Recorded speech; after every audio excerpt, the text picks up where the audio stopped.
Bienvenidos al boletín semanal de LISA News, el boletín en el que te informamos de las noticias más importantes de la semana en materia de seguridad, inteligencia, ciberseguridad, relaciones internacionales y emergencias. Este boletín ha sido creado de la mano del equipo docente del LISA Institute. Comenzamos.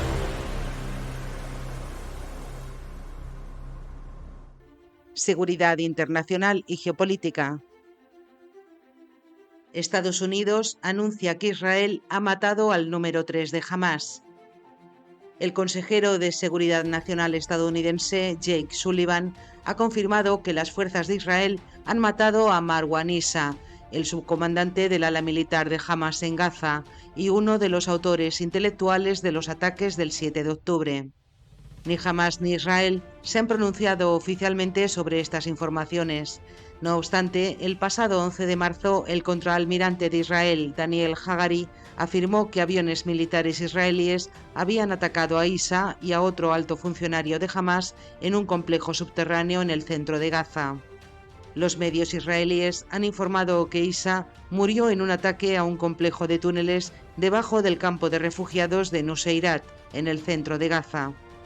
Según el diario británico The Guardian, todos los sistemas de comunicación de Hamás entre altos dirigentes quedaron en silencio durante más de 72 horas después del ataque, como ha ocurrido en varias ocasiones anteriores en las que altos dirigentes de Hamás han sido asesinados.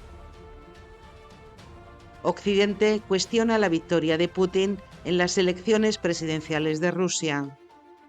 Ucrania y las cancillerías occidentales denunciaron la ausencia de candidatos opositores y la votación ilegal en las 4 regiones ucranianas anexionadas por el ejército ruso, mientras que la oposición rusa pidió a la comunidad internacional que no reconozca los resultados electorales. Los comicios fueron celebrados sin la supervisión de un organismo independiente. Por tanto, gobiernos internacionales y activistas por los derechos humanos han denunciado las irregularidades y la falta de transparencia en el proceso electoral. Por otro lado, la viuda del opositor Alexei Navalny, Yulia Navalnaya, instó a sus seguidores a aparecer en masa en una demostración simbólica de fuerza denominada Mediodía contra Putin. Los votantes rusos formaron largas filas fuera de los colegios electorales en las principales ciudades de Rusia durante el último día de los 3 que duraba la votación.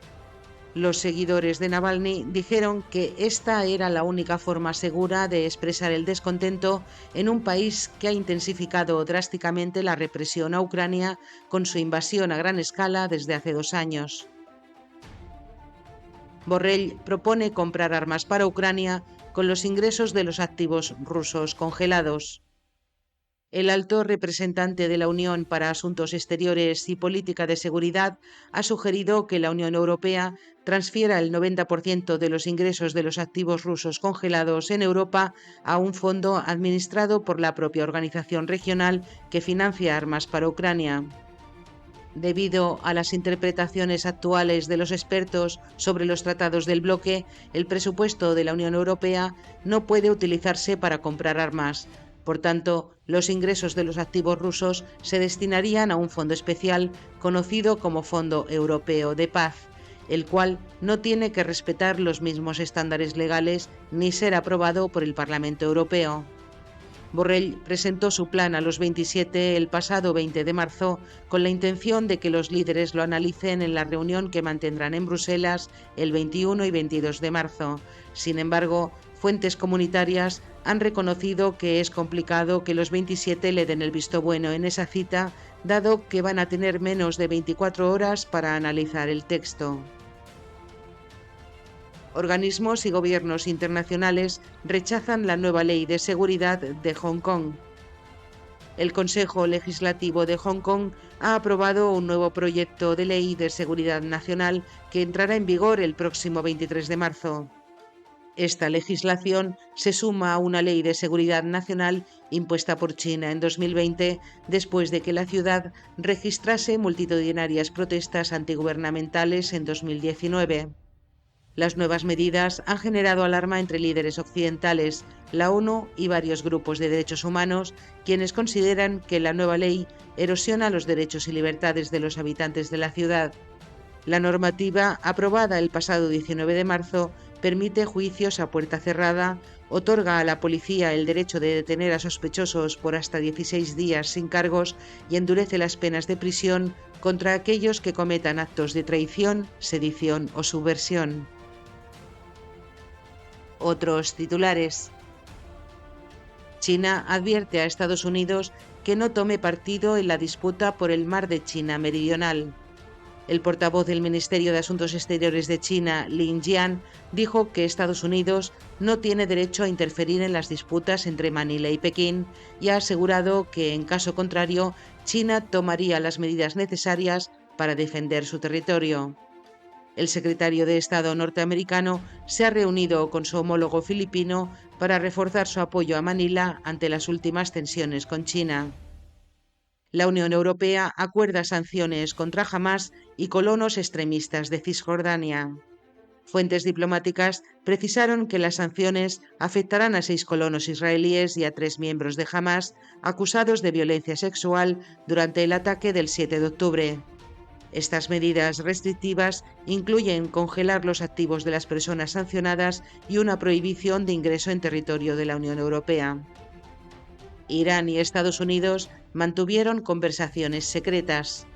Washington instó a Irán a detener los ataques hutíes a barcos en el Mar Rojo, así como los ataques contra bases estadounidenses en Irak y Siria. Mientras tanto, Teherán alentó a Estados Unidos a establecer un alto el fuego en Gaza. Níger ordena a las tropas de Estados Unidos abandonar su territorio. La junta militar que gobierna el país africano ha anunciado que ha revocado con efecto inmediato un acuerdo militar que permite la presencia de personal militar y civil estadounidense en su territorio. El anuncio se ha producido tras una visita de funcionarios estadounidenses esta semana. Los principales políticos de la oposición de Senegal liberados de prisión justo antes de las elecciones. El máximo líder de la oposición, Ousmane Sonko, prometió ayudar a su equipo a ganar las elecciones presidenciales del 24 de marzo, a pesar de que no puede participar en los comicios. Su aliado clave, Bassirou Diomaye Faye, que también fue liberado de prisión, ha sido nombrado candidato presidencial de la oposición. Corea del Norte afirma haber logrado avances en el desarrollo de un misil hipersónico diseñado para atacar objetivos en Estados Unidos. Kim Jong-un dirigió la prueba terrestre del motor de combustible sólido de múltiples etapas para un nuevo misil hipersónico en las instalaciones de lanzamiento de cohetes del noroeste del norte, según informó la Agencia Central de Noticias de Corea. Los legisladores de Gambia votaron a favor de revocar la prohibición de la mutilación genital femenina. Gambia prohibió esta práctica en 2015, pero no la aplicó hasta el año pasado, cuando 3 practicantes recibieron fuertes multas. Un imán influyente en el país de mayoría musulmana lideró la causa y ha hecho llamamientos para revocar esta prohibición, argumentando que la ablación, que generalmente implica la extirpación del clítoris y los labios menores de niñas de entre 10 y 15 años, es una obligación religiosa de importancia cultural. Inteligencia. La Corte Interamericana de Derechos Humanos condena a Colombia por perseguir y espiar a un colectivo de abogados.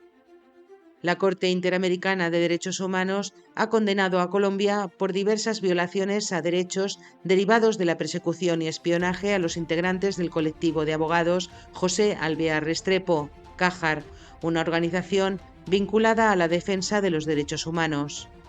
Según la máxima Corte de Derechos Humanos de América, varias entidades estatales colombianas llevaron a cabo actividades de inteligencia contra los miembros del CAJAR y compartieron esa información con grupos paramilitares que posteriormente amenazaron a los defensores de derechos humanos.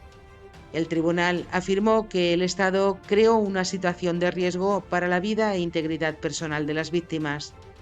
Por tanto, la Corte ha ordenado que el Estado colombiano tome medidas como investigar los actos de violencia, limpiar los archivos de inteligencia que contienen información sobre los miembros del Cajar, ofrecer disculpas públicas, producir un documental sobre la importancia del trabajo de los defensores y compensar a las víctimas. El Clan del Golfo acepta reunirse con Petro para negociar un acuerdo de paz. Durante un acto de gobierno celebrado el pasado 18 de marzo, el presidente de Colombia, Gustavo Petro, planteó una negociación jurídica del Clan del Golfo con la Fiscalía para acabar con los negocios ilícitos de ese grupo, lo que daría paso a nuevas conversaciones de paz. Al día siguiente, el grupo armado, que se hace llamar Ejército Gaitanista de Colombia, aceptó la invitación y anunció su disposición para reunirse con el presidente colombiano Gustavo Petro y hablar sobre la paz. Se estima que este grupo cuenta con alrededor de 9.000 combatientes y obtiene más de 4.000 millones de dólares al año a través de sus actividades ilícitas, lo que lo convierte en el grupo armado más rico de Colombia, según un informe publicado por International Crisis Group. Cuba culpa a Estados Unidos de avivar las protestas en medio de cortes de energía y escasez de alimentos. El gobierno cubano convocó al embajador estadounidense Benjamin Cerf a su Ministerio de Asuntos Exteriores, acusando a Washington de avivar una protesta en la que cientos de personas salieron a las calles en la segunda ciudad de la isla, Santiago de Cuba. Los cortes de energía de hasta 18 horas al día han hecho casi imposible conservar los escasos alimentos disponibles a medida que la isla se acerca al verano. Las protestas del pasado 17 de marzo comenzaron cuando las madres se presentaron en un edificio gubernamental quejándose de que no podían alimentar a sus hijos y gritando «tenemos hambre». La Embajada de Estados Unidos en Cuba tuiteó: «Instamos al gobierno cubano a respetar los derechos humanos de los manifestantes y abordar las necesidades legítimas del pueblo cubano». Asimismo, un portavoz del Departamento de Estado de Estados Unidos calificó de absurdo sugerir que Washington estaba detrás de las protestas. Ciberseguridad. China podría impedir la venta forzada de TikTok propuesta por Estados Unidos. Como informamos la semana pasada, el Congreso de Estados Unidos ha aprobado un proyecto legislativo para vetar la red social TikTok en el país, a menos que deje de ser de propiedad china. El gobierno chino no está de acuerdo con esta medida impulsada por Washington. Según fuentes consultadas por el periódico estadounidense The Wall Street Journal, Pekín no permitirá la venta forzada de TikTok, y si el proyecto finalmente se convierte en ley, China preferiría una prohibición antes que permitir que la red social pase a manos de una empresa tecnológica estadounidense. Además, el diario estadounidense The New York Times ha señalado que la venta o desinversión podría depender de si ByteDance está dispuesto a vender o escindir toda la huella global de TikTok o solo sus operaciones en Estados Unidos. La legislación prohíbe una conexión entre las dos empresas después de una venta, lo que plantea complicaciones si un TikTok estadounidense necesitara acceso a los algoritmos de la empresa matriz u otras versiones globales de la aplicación. Arabia Saudí podría convertirse en el mayor inversor del mundo en inteligencia artificial. El gobierno de Arabia Saudí planea invertir alrededor de 40.000 millones de dólares en inteligencia artificial. En las últimas semanas, representantes del Fondo de Inversión Pública de Arabia Saudí han discutido una posible asociación con Andreessen Horowitz, una de las principales firmas de capital riesgo de Silicon Valley y otros financieros. No obstante, fuentes consultadas por The New York Times advirtieron que los planes aún podrían cambiar. Este fondo tecnológico planeado convertiría a Arabia Saudí en el mayor inversor del mundo en inteligencia artificial.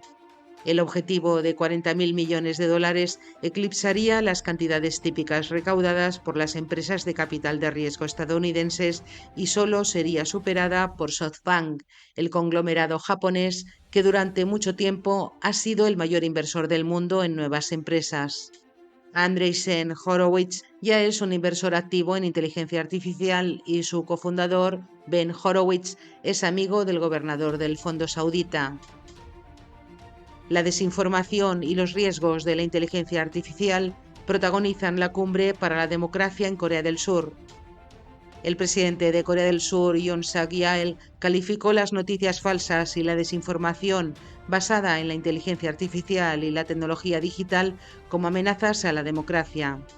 En su intervención en la inauguración de la Cumbre para la Democracia en Seúl, Yoon instó a los países a compartir experiencias y conocimientos para utilizar la inteligencia y la tecnología artificial en beneficio de la democracia. En la misma cumbre, algunos funcionarios acusaron a Rusia y China de llevar a cabo campañas de propaganda maliciosas. El secretario de Estado de Estados Unidos, Antony Blinken, subrayó la importancia de que la tecnología apoye los valores y normas democráticos, especialmente ante los intentos de regímenes autoritarios de socavar la democracia y los derechos humanos mediante el uso de tecnologías. Y hasta aquí el resumen de las noticias de esta semana. Espero que haya sido de tu interés. Desde LISA News te agradecemos tu atención y hasta el próximo boletín. Si te ha gustado este boletín, recuerda que puedes seguirnos en Instagram, Facebook, Twitter y LinkedIn, donde publicamos a diario noticias y análisis de interés. Comparte este boletín con tu entorno y ayúdanos a seguir haciendo del mundo un lugar más seguro, justo y protegido.